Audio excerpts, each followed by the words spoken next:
আজ যেখানে নিজের স্বার্থ আগে তুমি বলো, দেশের অন্যান্য লোকের বাড়ি এগুলাও হচ্ছে দেশের সম্পদ, তাহলে দেশের সম্পদের তুমি ক্ষতি করো কেন? জুলম নির্যাতন করো কেন? অত্যাচার করো কেন? আজকে মানুষ মানুষের রক্ত নিয়ে হোলি খেলতে দ্বিধাবোধ করে না, আর তুমি প্রশ্ন করছো আগে দেশ আগে না আগে ধর্ম আগে।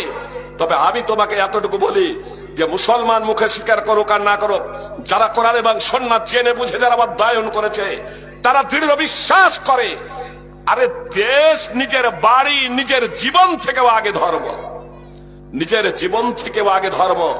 আর এটা সাধারণ বিষয় নয় যারা কোরআন এবং সুন্নাহ অধ্যয়ন করেছে। আসসালামু আলাইকুম রহমতুল্লাহি ও বারাকাতু। সুপ্রিয় দর্শক মণ্ডলী, আজকের ভিডিওটিতে আমরা জানবো যে দেশ আগে নাকি ধর্ম আগে। বিষয়টি জানবো আমরা আমাদের প্রিয় একজন শেখ আনোয়ারুল হক ফাইজি হাফেজাহুল্লাহর কাছ থেকে। তো সম্পূর্ণ ভিডিওটি না টেনে দেখতে থাকুন। দেশ আগে না আপনার ধর্ম আগে বলুন? প্রশ্ন অনেকেই করে না দেশ আগে না ধর্ম আগে। তা আপনাদের যদি বলে দেশ আগে না ধর্ম আগে, কি জবাব দেবেন? আপনারা লাইভে নেই, আপনারা লাইভের আড়ালে আছেন, লাইভে আমি আছি। আমি এখন লাইভে আছি, শুধু আমার সামনে যারা আছেন তারাই কথা শুনছেন এমনটি না। মুসলিম অমুসলিম বিভিন্ন ধর্মাবলম্বীরা যারা এ লাইভে যে মোবাইল নিয়ে যারা বসে আছেন, যাদের আপনার ফেসবুকে আপনার চলে গিয়েছে আর তারা ওটাকে অন করে দিয়েছেন, তারা এই কথাগুলো শুনছেন। শুধু এই মুর্শিদাবাদ নয়, পশ্চিম বাংলায় শুধু নয়, সারা পৃথিবীতে যত বাঙালি আছেন তারা এই কথা শুনছেন এবং বুঝছেন। সুপ্রিয় ভাই এবং বোন, আপনাদের ভয়ের কোনো কারণ নাই। সাধারণভাবে যদি আপনাকে জিজ্ঞেস করা হয় যে ধর্ম আগে, ধর্ম একদিকে যদি হয় আর দেশ যদি একদিকে হয়, তাহলে আপনি দেশের আগে সেবা করবেন না আগে ধর্মের হেফাজত করবেন? দেশের রক্ষা করবেন না ধর্মের রক্ষা করবেন? কোনটা? কিসের করবেন, ধর্মের না দেশের? সেই ভদ্রবাবুকে বলেন যে ধর্ম তো আপনি অতটা বুঝেন না, তাহলে এতটুকু বলি, তোমার যে বাড়ি, সেই বাড়ির রক্ষা আগে করবে না দেশের রক্ষা আগে করবে? প্রত্যেকেই নিজের অন্তরকে একবার জিজ্ঞেস করেন তো যে আমারও বাড়িতে আগুন লেগেছে, আশেপাশের বাড়িতেও আগুন লেগেছে, তা আমি কার বাড়ি আগে আগুন নিভাবো? প্রত্যেকেই আমরা নিজের বাড়ির আগুন নিভাবো না? যে ইলেকশনের ঘন্টা বেজে গিয়েছে পশ্চিমবঙ্গে, 23 এপ্রিল আর 29 এপ্রিল সম্ভবত। কেউ টিকিট পেয়েছে, কেউ পায়নি।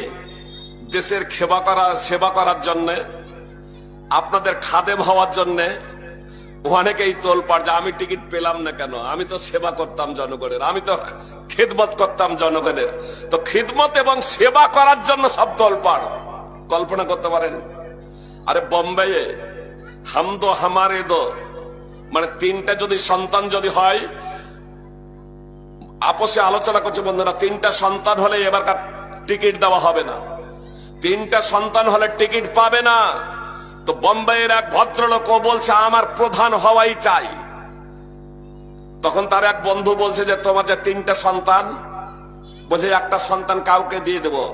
তা আজকাল তো একটা সন্তান কাউকে দিলেও হবে না, তার ওটা মৃত্যু দেখাবে না। তার কারণ আপনার আকাশে এমনি ঘুরছে, অনলাইন হয়ে গেছে জন্ম সার্টিফিকেট, জি, এজন্য কাউকে দিয়ে দিলেও ওটা শেষ হবে না।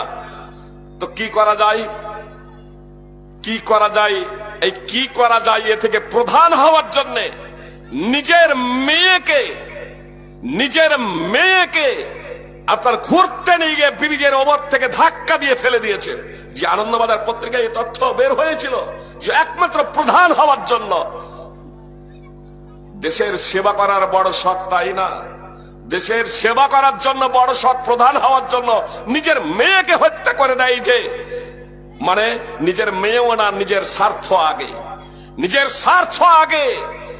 আজ যেখানে নিজের স্বার্থ আগে তুমি বলো, দেশের অন্যান্য লোকের বাড়ি এগুলাও হচ্ছে দেশের সম্পদ, তাহলে দেশের সম্পদের তুমি ক্ষতি করো কেন?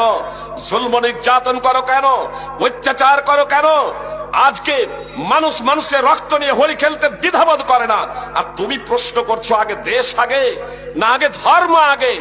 তবে আমি তোমাকে এতটুকু বলি যে মুসলমান মুখে স্বীকার করুক আর না করুক, যারা কোরআন এবং সুন্নাহ জেনে বুঝে যারা অধ্যয়ন করেছে, তারা দৃঢ় বিশ্বাস করে আরে দেশ নিজের বাড়ি নিজের জীবন থেকেও আগে ধর্ম, নিজের জীবন থেকেও আগে ধর্ম। আর এটা সাধারণ বিষয় নয়, যারা কোরআন এবং সুন্নাহ অধ্যয়ন করেছে